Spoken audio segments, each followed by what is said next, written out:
हे friends, अभी अचानक से अर्थक्वेक आया है गुवाहाटी में, तो होप आप लोग सब सेफ हैं। मैं अभी जस्ट ऑफिस से आया हुआ था और जस्ट ये अपना सोफा पे बैठा हुआ था कि अचानक से पूरा हिलने लगा। तो हम लोग सब घर के बाहर निकले और अभी शांत हुआ है। फैन बहुत तेज हिलने लगा था। हम लोग जस्ट अभी बीच से बैक घर में किए, but be safe, be alert, second attack भी आ सकता है।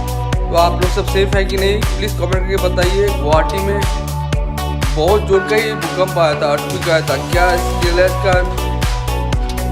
इसका क्या मैग्नीट्यूड था वो अभी चेक करके बताएंगे। बट तब तक प्लीज़ सेफ। अगर आप लोग घर में तो जल्दी बाहर जाइए, बाहर में थोड़ा देर वेट कीजिए, उसके बाद घर के अंदर आइएगा, क्योंकि फिर से रिपीट कर सकता है। तो ये अपडेट था गुवाहाटी में, अभी जस्ट अर्थक्वेक आया है।